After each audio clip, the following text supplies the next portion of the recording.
Millard mother lost her only son to a drug overdose. Looking back, she wishes she knew more about the danger of street drugs. She's hoping her story is a warning to others who see popping pills as a lifestyle.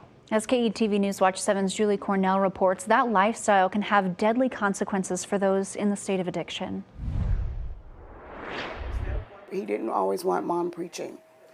You know, he'd say, don't doctor me. There's a delicate balance being the mother of an adult child. For me, because my son and I battled so much, I didn't want to alienate him because we'd have a disagreement and I'd still pop up. Jesse Bogard's son, CJ, died a year ago of drug intoxication. He was 31 years old. Within a 12-hour period, I've learned that he had Xanax, he had promethazine, and he had perc, fentanyl in his system. Layers of drugs that shut down his lungs. Reflecting back now, It's heartbreaking. Jesse wishes she would have pressed for more answers, educated herself, knew more about fake prescription pills purchased on the streets. Omaha narcotics officers say up to 70% of street drugs are laced with lethal doses of fentanyl. I guess what I wasn't paying attention to is the seriousness of it. Jesse thinks CJ functioned for years, self-medicating, right down to the drinks he brought to parties. Jesse says it was a cocktail with prescription cough syrup. And I'm seeing this foam cup, right? Like that's the signature. And there's so many functional addicts.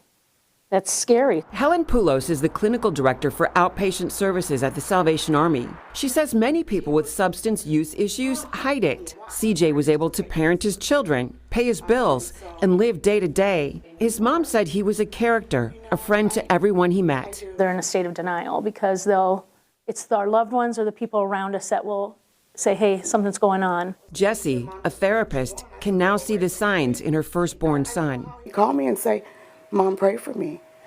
I'm gonna always pray for you. In this video sent to friends the day before he died, CJ was dancing sluggishly. Had I known what I know now and looked in my son's face, I would have known something else wasn't right. The fentanyl kind of bloats. And on Thanksgiving, he had a bloated face. Photos tell the story too. Here with his sister before he died, and with a different sister months earlier. I have to tell somebody. I want to make a difference. I want to say change the culture.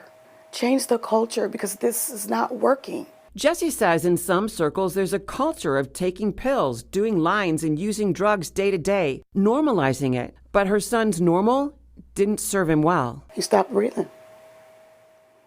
What does it take to make that phone call and to say, yeah, I have a problem?